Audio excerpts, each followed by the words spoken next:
नमस्कार, स्वागत है आपका 4 टीवी न्यूज पर। मैं हूं आपके साथ जो सिंह। बुलेटिन की शुरुआत करते हैं।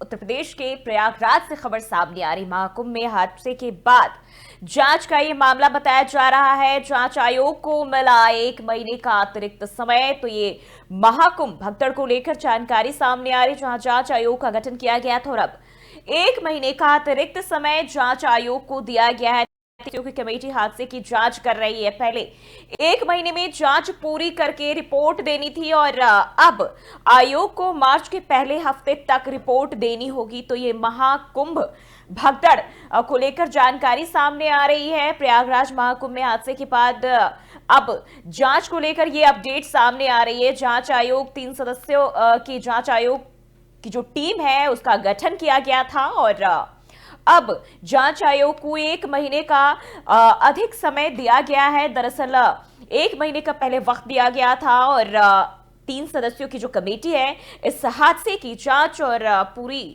तफ्तीश कर रही थी और अब जो है वो बताया जा रहा है इस अवधि को, इस समय को, जांच की जो रिपोर्ट सौंपनी थी उस अवधि को बढ़ा दिया गया है और अब इसे बढ़ा के मार्च के पहले हफ्ते तक कर दिया गया है। यानी कि मार्च महीने, आने वाले महीने में पहले हफ्ते तक ये रिपोर्ट जांच आयोग को सौंपनी होगी, जो पहले 1 महीने में पूरी करके देनी थी। तो ये जानकारी सामने आ रही। 3 सदस्यों की कमेटी इस हादसे की जांच कर रही है और प्रयागराज महाकुंभ हादसे के बाद ये जांच का मामला बताया जा रहा है। 1 महीने का वक्त दिया गया था, लेकिन अब उस अवधि को और बढ़ा दिया गया है और 3 सदस्यों की जो टीम है वो इस मामले की जांच कर रही थी। तो अहम जानकारी प्रयागराज से सामने आ रही है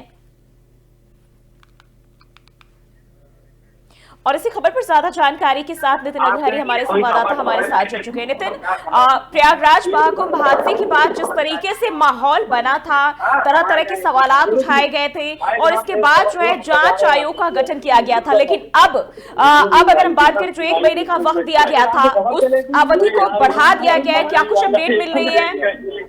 जो बता दें, प्रयागराज हादसे में जिस तरीके से जांच टीम बैठाई गई थी, जांच का समय दिया गया था, पर हाँ कुछ दृष्टि समय के लेकर कुछ चीजें जो है जो बढ़ाई गई है, क्योंकि कहीं ना कहीं कुछ जांच में समय लग रहा है। इसको लेकर कहीं ना कहीं तारीखें बिल्कुल बढ़ाई गई जो ही, क्योंकि लगातार जिस तरीके से 29 की घटना के बाद, मौनी अमावस्या से घटना के बाद जिस तरीके से योगी आदित्यनाथ एक्शन पर दिखे, इसके बाद उन्होंने सख्त जांच के आदेश दिए। पर हाँ कुछ चीजें जो छूट गई हैं उसमें जांच चल रही। इस चक्कर इसलिए थोड़ा सा समय दिया गया सरकार के अनुसार, क्योंकि थोड़ा सा समय लग रहा है। पर हाँ जो चीजें होगी खुलासे होंगे और जो भी होगा कार्रवाई पे बख्शा नहीं जाएगा जूही। पर हाँ बात जिस तरीके से देखे 1 महीने का वक्त दिया गया था, लेकिन उस दौरान भी कहीं ना कहीं कुछ रिपोर्ट्स तैयार करने थे हादसे को लेकर और ऐसे में क्या किसी तरह की जो जानकारी है, अगर हम बात करें जैसे पूरी रिपोर्ट सौंपनी है लेकिन पूरी ना सौंपी, अगर थोड़ी बहुत भी जानकारी उसको लेकर सामने आई हो कुछ रिपोर्ट को लेकर? यही बात बिल्कुल साफ है, आपने बिल्कुल सही कहा कि जो रिपोर्ट आदि थोड़ी बहुत जो रिपोर्ट है वो सौंपी जाए। पर हाँ पर सरकार कह रही पूरी हमको रिपोर्ट चाहिए, पूरे दस्तावेज चाहिए जिसे घटना हुई थी। तो उस सरकार के मंशा में थोड़ा समय लग रहा है, इसलिए थोड़ा सा विलंब है और इसमें जरूर कार्रवाई करेंगे मुख्यमंत्री योगी आदित्यनाथ। पर कहीं ना कहीं आपने बिल्कुल सही कहा कि लेट क्यों है और इतना समय क्यों लग रहा है, ये तो आने वाला समय ही बताएगा जब ये खुलासे होंगे सारी चीजें। पर हाँ जो चीजें हैं वो खुलासे जरूर होंगे। समय लग रहा है, थोड़ा आधा अधूरा काम जो जांच जो आधी अधूरी हुई थी, इसके चक्कर से थोड़ा सा लेट लग रहा है। इस चक्कर से मुख्यमंत्री योगी आदित्यनाथ ने थोड़ा समय दे दिया था जांच को लेकर। पर हाँ जो भी है सामने आएगा और कुछ सख्त सख्त कार्रवाई होगी। बिल्कुल, लेकिन अब जब 1 महीने की अवधि पहले दी गई थी लेकिन इसको बढ़ा दिया गया है, तो संभावना है क्या ये जो समय दरमियान जो समय है वो तय किया गया है, क्या उसके दरमियान ये रिपोर्ट पेश हो जाएगी या फिर आगे भी इस वक्त को बढ़ाया जा सकता है? जूही ये बता दें कि जो समय मिला है उन्हीं के अनुसार रिपोर्ट पहले ही पेश कर दी जाएगी। अब ये दो बात का विषय है कि तारीखें बढ़ती घटती है। पर हाँ जो हमको समय जो बताया गया है वही सर से हम बात करें, क्योंकि जो तारीखें 1 महीने का समय मिला है जांच का, जांच से पहले ही तारीखों का पूरा समय दे दिया गया है, उससे पहले ही रिपोर्ट सबमिट कर दी जाएगी। बिल्कुल, महाकुंभ की हम बात करते हैं आखिरी पड़ाव में, लेकिन हादसों का दौर भी लगातार जारी है। ऐसे में जो है जांच रिपोर्ट की बात करें, 3 सदस्यों की जो टीम है, क्या ये वक्त जो है मुकम्मल है? इतने दिनों में ये पूरी जांच पड़ताल तय कर ली जा सकेगी? जी बिल्कुल आपने सही कहा जो 3 सदस्यीय टीम है उसकी जांच कर रही पूरी चल ली गई है और कहीं ना कहीं कुछ चीजों में जांच का जो विषय है जांच उसमें चल रही है। इस चलते हुए थोड़ा सा लेट प्रोसेस चल रहा है और इसी चक्कर से मुख्यमंत्री योगी आदित्यनाथ ने इसमें तारीखें बढ़ा दी है जांच को लेकर। तो उसमें साफ है जो निष्पक्ष है जांच है, जांच के बाद पूरी रिपोर्ट मुख्यमंत्री योगी आदित्यनाथ को सौंपी जाएगी। जो ही उसी हिसाब से जो कोई भी बख्ता उसमें कार्रवाई होगी और कोई भी अपराधी बख्ता नहीं जाएगा। ठीक है नितिन, बहुत बहुत शुक्रिया तमाम जानकारी के लिए। तो पहले 1 महीने की जो जांच है वो रिपोर्ट जो है 1 महीने के भीतर देनी थी, 1 महीने का वक्त दिया गया था सरकार की तरफ से इस जांच आयोग की टीम को, और अब इसे बढ़ा दिया गया है जैसे मार्च, यानी कि मार्च महीने के पहले हफ्ते तक का वक्त बढ़ाकर कर दिया गया है और इसके दरमियान जांच आयोग को ये रिपोर्ट तैयार करके सौंपनी है। तो यह जानकारी महाकुंभ हादसे को लेकर सामने आ रही है।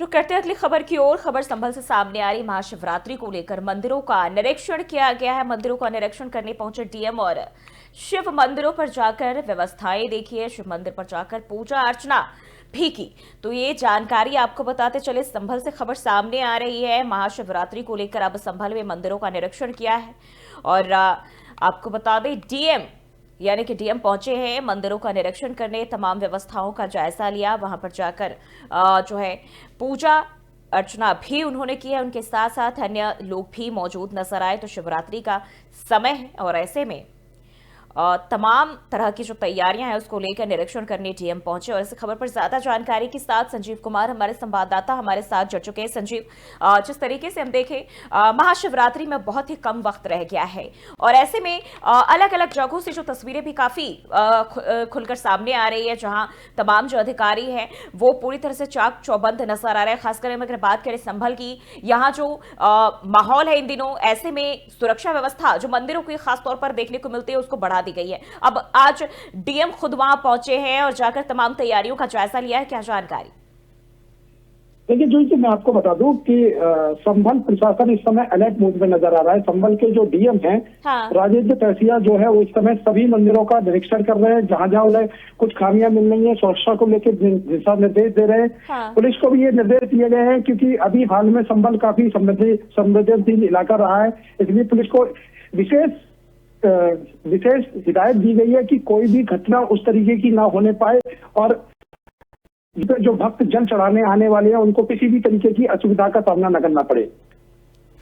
बिल्कुल संजीव, ये जो मंदिर है, क्या ये वो जो अभी हाल ही में ताजा मामला कई मंदिरों को लेकर सामने आया था, ये वही मंदिर है या फिर उससे अलग मंदिर है? जो पहले से पूजा व्यवस्था जहां की जा रही थी, पूजा अर्चना, ये वो है या फिर जो खुदाई वगैरह मिले हैं इस दौरान जो मंदिरें निकल के सामने आई है उन मंदिरों पर भी जो है जायजा लिया गया है अधिकारी की ओर से?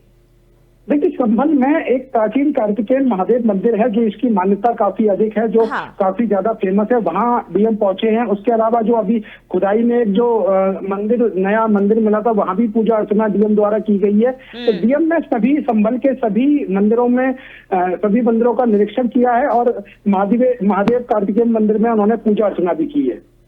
बिल्कुल, संभल की हम बात करते हैं तो इन दिनों माहौल वहां थोड़ा संवेदनशील देखने को मिल रहा है। ऐसे में महाशिवरात्रि का पर्व है, इसको लेकर किस तरह की प्रशासनिक तौर पर व्यवस्था जो है वो की गई है? देखिए प्रशासन में इस समय संभल को लेके प्रशासन बहुत ज्यादा गंभीर है। संभल के डीएम एसएसपी लगातार संवेदनशील इलाकों में भ्रमण कर रहे हैं। प्रशासन को लगातार जो भी सुरक्षा व्यवस्था है उनका निरीक्षण किया जा रहा है, उनको जो भी दिशा निर्देश है वो दिए जा रहे हैं। और इस बार डीएम जो हैं वो मुख्य रूप से इस बार पूरे संभल की व्यवस्थाओं पे अपनी नजर बनाए हुए हैं। बिल्कुल, अगर हम बात करते हैं निगरानी की, क्योंकि इस वक्त जो वहां माहौल है काफी संवेदनशील है और ऐसे में जो निगरानी व्यवस्था की बात करें, सुरक्षा व्यवस्था की बात करें, थोड़ा अहम हो जाता है ऐसे हालात में। किस तरह की व्यवस्थाएं, क्योंकि महाशिवरात्रि का पर्व आने वाला है और जाहिर सी बात है ऐसे में बड़ी तादाद में जो लोग हैं मंदिरों में पहुंचते हैं, सुरक्षा व्यवस्था की बात करें, क्या कुछ प्रशासनिक तौर पर तैयारियां देखी जा रही है? देखिए, अभी हाल ही में जो संभल में घटनाक्रम देखने को मिला वो हम सब लोगों ने देखा, तो इसलिए इस दृष्टि से संवेदनशील इलाका तो संभल है ही है। इसलिए यहाँ पर अतिरिक्त पुलिस बल की व्यवस्था की गई है, पीएसी की व्यवस्था की गई है और पुलिस को अलर्ट मोड पे, इसलिए महाशिवरात्रि के त्योहार को देखते हुए पुलिस को अलर्ट मोड पर रखा गया है। बिल्कुल ठीक है, बहुत बहुत शुक्रिया संजीव तमाम जानकारी के लिए।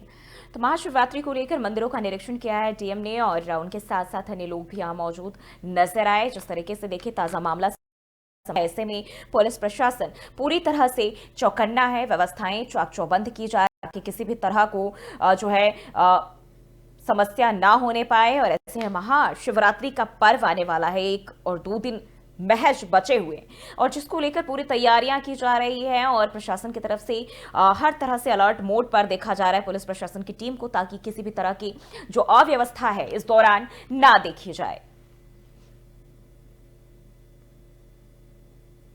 और खबरों में बढ़ते हैं आगे। देहरादून से खबर सामने आ रही है, सीएम पुष्कर सिंह धामी का उत्तरकाशी दौरा। आज पीएम मोदी के दौरे की तैयारियों का लेंगे जायजा। 27 फरवरी को प्रस्तावित है प्रधानमंत्री नरेंद्र मोदी का कार्यक्रम। मां गंगा के शीतकालीन प्रवास स्थल मुखबा का दौरा करेंगे। हर्षुल गांव में भी प्रस्तावित है मोदी का दौरा। निरीक्षण के दौरान सीएम धामी तैयारियों को परखेंगे। तो ये जानकारी देहरादून से सामने आ रही है। मां गंगा के शीतकालीन प्रवास की बात करें तो वहां जाकर लेंगे और प्रवास स्थल मुखबा का दौरा करेंगे। तो यह अहम जानकारी सामने आ रही है। आपको बताते चले प्रधानमंत्री नरेंद्र मोदी 27 फरवरी को उत्तराखंड दौरे पर रहेंगे और हर्षुल गांव में भी पीएम मोदी का कार्यक्रम होने वाला है। निरीक्षण के दौरान यही मुख्यमंत्री पुष्कर सिंह धामी तमाम तरह की तैयारियों का जायजा लेंगे और ऐसे में आज उत्तरकाशी दौरे पर रहने वाले हैं। तो हमारे साथ इस खबर पर ज्यादा जानकारी के साथ अजय पांडे जुड़ चुके हैं। अजय, आज सीएम धामी का जो है उत्तरकाशी दौरा है, दौरे को लेकर क्या कुछ जानकारी आपके पास? देखिए, मुख्यमंत्री पुष्कर सिंह धामी पहुंच गए हैं और वहां पर स्थानीय अधिकारियों के साथ बातचीत कर रहे हैं। प्रधानमंत्री नरेंद्र मोदी 27 फरवरी को आ रहे हैं उत्तरकाशी में। मां गंगा के मंदिर में वो दर्शन पूजन करेंगे। इसके अलावा गंगोत्री और यमुनोत्री धाम के साथ साथ चीन सीमा से सटे हुए जो तमाम गांव हैं उनके लिए कुछ बड़ी घोषणा भी प्रधानमंत्री कर सकते हैं। तो ऐसे में प्रधानमंत्री के इस दौरे को लेकर के काफी पहले से तैयारियां भी की जा रही हैं और आज मुख्यमंत्री पुष्कर सिंह धामी वहां पहुंचे हैं और सभी अधिकारियों को दिशा निर्देश दे रहे हैं। उनसे ये फीडबैक ले रहे हैं कि किस तरह की तैयारी अभी तक की गई है, क्योंकि देश के प्रधानमंत्री आ रहे हैं और एक कार्यक्रम जो उनके लिए निर्धारित किया गया वो भव्य हो और प्रधानमंत्री यहाँ पर जब पूजन और दर्शन करने आएंगे तो एक बड़ा संदेश भी यहाँ से दिया जाएगा। क्योंकि देखिए इस समय शीतकालीन 4 धाम यात्रा चल रही है। और जो 4 धाम यात्रा आमतौर पर चलती है वो अप्रैल या मई के महीने से शुरू होती है और उसके बाद से नवंबर तक ये यात्रा चलती है। लेकिन इस बार मुख्यमंत्री पुष्कर सिंह धामी ने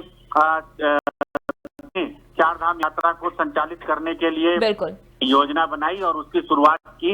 अब प्रधानमंत्री से भी आग्रह किया था उन्होंने कि वो भी यहाँ पर आए और जाड़े के मौसम में भी 4 धाम यात्रा जो अनवरत रूप से चलती रहे, तो इसके लिए प्रधानमंत्री के आने के बाद और ज्यादा इसको व्यापक प्रचार और प्रसार मिलेगा। हाँ अजय, अगर हम बात करते हैं पीएम मोदी की, तो प्रधानमंत्री नरेंद्र मोदी उत्तराखंड जब भी जाते हैं उत्तराखंड के लोगों के लिए एक सौगात देकर आते हैं। ऐसे में इस बार क्या कुछ खास रहने वाला है? पीएम के दौरे को लेकर सीएम धामी भी पूरी तरह से चाक चौबंद करते हुए व्यवस्थाओं को नजर आ रहे हैं। देखिए, प्रधानमंत्री जब भी आते हैं तो जाहिर है कि उत्तराखंड को लेकर के वो कोई बड़ी घोषणा भी करते हैं और प्रधानमंत्री केवल उत्तराखंड ही नहीं, जहां पर भी जाते हैं तो उनके जाने से उस क्षेत्र का काफी महत्व बढ़ जाता है। उस क्षेत्र के विकास को लेकर के लोग ज्यादा गंभीर हो जाते हैं और इसके साथ साथ जिस उद्देश्य को लेकर के प्रधानमंत्री यहाँ पर आ रहे हैं प्रचार प्रसार करने के लिए कि 4 धाम जो शीतकालीन यात्रा है वो भी अब अनवरत रूप से जारी रहे और जो रेगुलर 4 धाम यात्रा है वो भी लगातार चलती रहे, तो लोग यहाँ पर दर्शन करने आए और 12 महीने यहाँ पर सभी लोग आ सकते हैं। उनका स्वागत है, सम्मान है और अपने अपने आराध्य देवों के वो दर्शन कर सकते हैं। शीतकाल के दौरान जो देवता यहाँ पर देव आकर के अपने शीतकालीन प्रवास में रहते हैं जिस जगह पर, वहां पर सभी लोग आकर के उनके दर्शन और पूजन कर सकते हैं।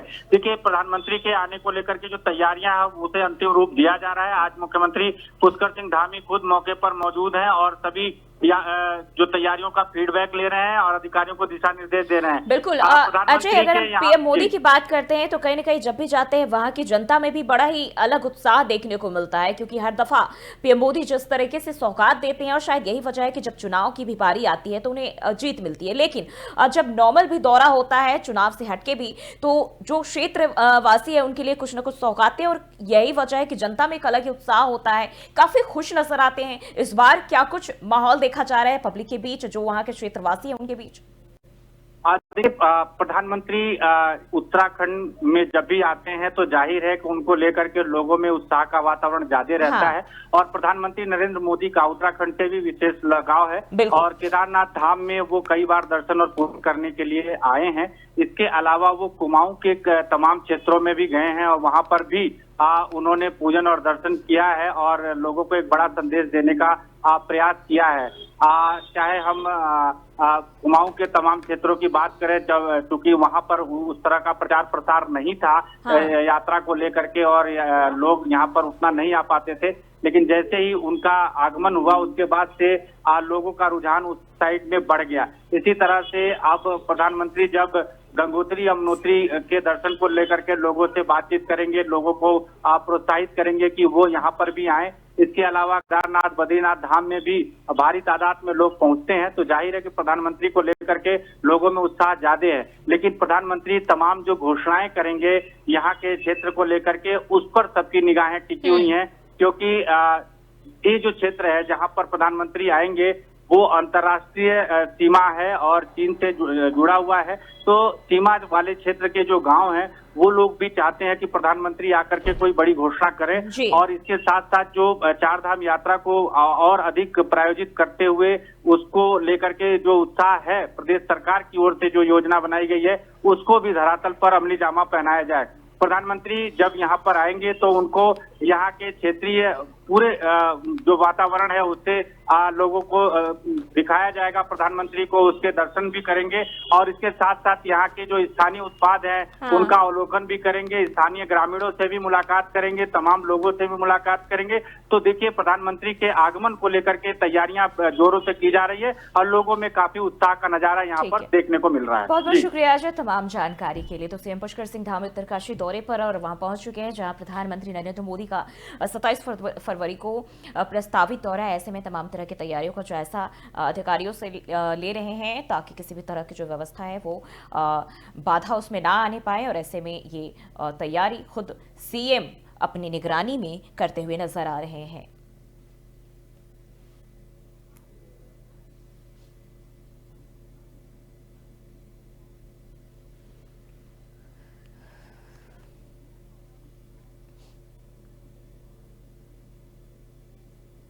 और बढ़ते हैं कि ग्रेटर नोएडा से खबर सामने आ रही। एक्शन में जिलाधिकारी मनीष कुमार वर्मा बोर्ड परीक्षा 2025 को शांतिपूर्ण तरीके से संपन्न कराने की तैयारियां देखी जा रही है। आप देखिए तो उत्तर प्रदेश में जो बोर्ड की परीक्षाएं हैं वो शुरू हो चुकी। अधिकारी ने नेहरू स्मारक इंटर कॉलेज साकीपुर का निरीक्षण किया है। कॉलेज में स्ट्रांग रूम, सीसीटीवी सुरक्षा व्यवस्था का जायजा भी लिया है। शांतिपूर्ण तरीके से आयोजित हो रही बोर्ड परीक्षा डीएम ने ये कहा है, तो ये जानकारी आपको बताते चले।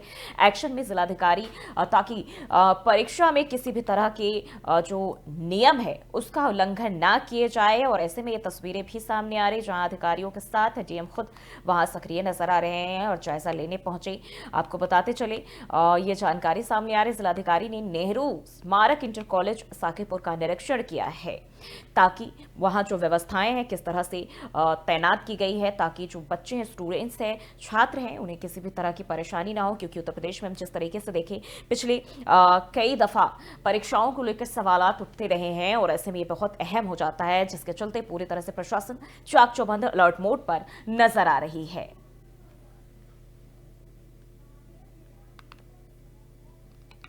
और अभी कल ही हम लोगों ने इसमें जितने भी सेक्टर मैजिस्ट्रेट, जोनल मैजिस्ट्रेट और स्टैटिक मैजिस्ट्रेट लगे हैं, उसके साथ ही साथ जो केंद्र व्यवस्थापक हैं उनसे हम लोगों ने बैठक करके सारी तैयारियां पूरी कर ली हैं। हर सेंटर पे सीसीटीवी कैमरे की व्यवस्था, रिकॉर्डर की व्यवस्था इसके अलावा पुलिस का अरेंजमेंट और इसके साथ ही साथ जो लोकल थाना है उसको भी इंस्ट्रक्ट किया गया है कि वो भी अपने क्षेत्र के जो सेंटर्स हैं उन पे लगातार पेट्रोलिंग करते रहें, घूमते रहें, कहीं पे कोई दिक्कत ना हो, स्टूडेंट्स को भी किसी तरह की दिक्कत ना हो, इसके लिए सारे प्रिंसिपल्स को बता दिया गया है कि उनके लिए क्लॉक रूम प्रॉपर हो और कहीं से भी उनको एक अच्छा माहौल मिले स्कूल में एग्जाम देने के लिए। तो तैयारियां पूरी हैं और मुझे पूरा भरोसा है कि एक अच्छा एग्जाम होगा। पेपर लीक को लेकर के क्या देखिए, इस बार बोर्ड ने बहुत सारे नए डायरेक्शंस जारी किए हैं और अभी कल ही हम लोगों ने इसमें कार्य के साथ सतीश श्रीवास्तव हमारे संवाददाता हमारे साथ जुड़ चुके हैं। सतीश, जिस तरीके से देखिए हम यूपी बोर्ड परीक्षा आयोजित हो रही है और ऐसे में अब पूरी तरह से चाक चौबंद व्यवस्थाएं देखी जा रही है, खुद जिलाधिकारी पहुंचे हैं निरीक्षण करने, क्या कुछ जानकारी इसको लेकर, तस्वीरें क्या कुछ सामने आ रही है? जी बिल्कुल, तो बता दें कि जिस तरीके से बोर्ड परीक्षा 2025 के जो आने वाली है उसको लेकर जो है गौतम बुद्ध जिलाधिकारी मनीष कुमार वर्मा जो है लगातार एक्शन मोड पे नजर आ रहे हैं और आज ग्रेटर नोएडा के साकीपुर गांव में बने नेहरू स्मारक इंटर कॉलेज का औचक निरीक्षण किया। वहां पे जाके जिस तरीके से बच्चों की परीक्षाओं के लिए व्यवस्थाएं करी गई हैं, वहां पे स्ट्रांग रूम और सीसीटीवी जो सुरक्षा व्यवस्था जो वहाँ पे वार रूम बनाया गया, तो वहां का भी जायजा लिया क्योंकि बोर्ड परीक्षा जो 2025 की है इसको लेकर जो है लगातार अधिकारियों का माहौल बना हुआ है। और इसको अगर बात करते हैं कि जिस नगर विहीन परीक्षाओं के लिए भी जो है न्यायिक कार्यालय में जो है वहां पे भी सीसीटीवी फुटेज जो वहाँ पे लगाए गए, हाई प्रोफाइल कैमरे के साथ में जो वार रूम आएगा वहां का भी जिलाधिकारी ने निरीक्षण किया। जी बिल्कुल, जिस तरीके से हम देखें उत्तर प्रदेश में लगातार परीक्षाओं को लेकर हाल ही के दिनों की अगर हम बात करें तो सवाल उठते रहे हैं, ऐसे में ये परीक्षा नकल विहीन हो, पूरे पारदर्शी तरीके से कराया जाए संपन्न, ऐसे में प्रशासन के लिए कितनी बड़ी चुनौती इस बार?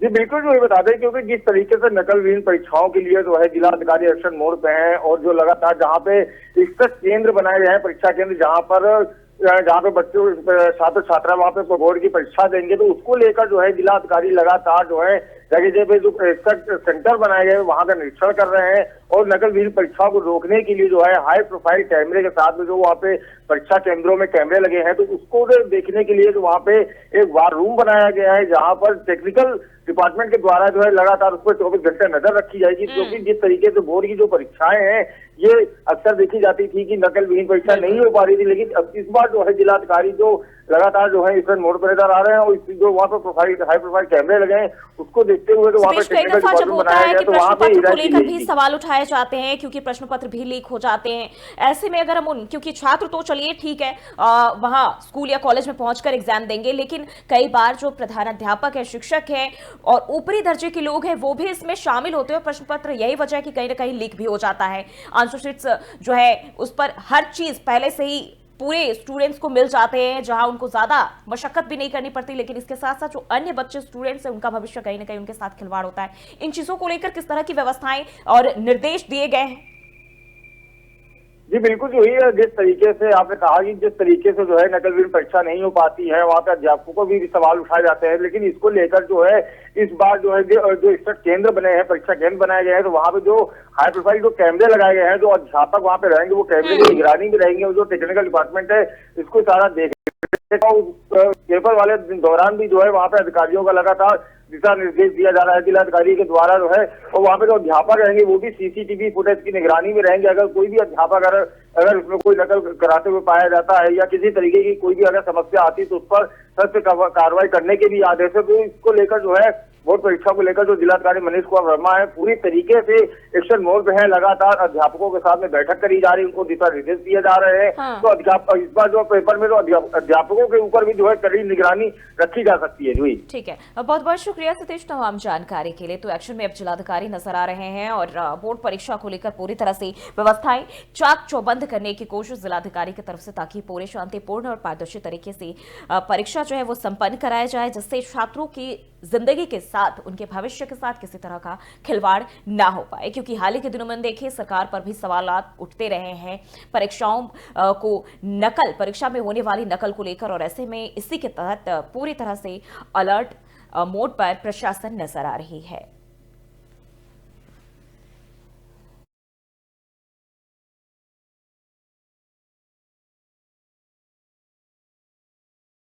खबर लखनऊ से सामने आ रही, जहां यूपी विधानसभा की कार्यवाही शुरू होते ही हंगामा हो गया। सदन में ब्रजेश पाठक के बयान पर विपक्ष भड़का।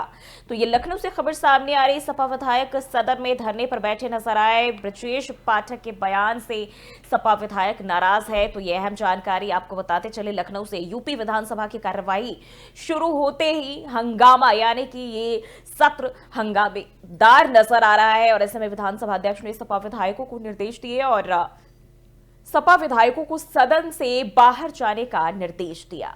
तो ये जानकारी लखनऊ से खबर सामने आ रही है, जहां यूपी विधानसभा की कार्रवाई को लेकर आपको बताते चले। ब्रजेश पाठक, डिप्टी सीएम ब्रजेश पाठक के बयान से विपक्ष भड़का और सपा विधायक सदन में ही धरने पर बैठे नजर आए, जिसके बाद आपको बताते चले विधानसभा अध्यक्ष ने विधायकों को निर्देश दिए हैं और बाहर जाने का निर्देश दिया, यानी कि बाहर का रास्ता दिखा दिया। हंगामेदार सत्र यूपी विधानसभा का। तो कार्रवाई शुरू होते ही हंगामा।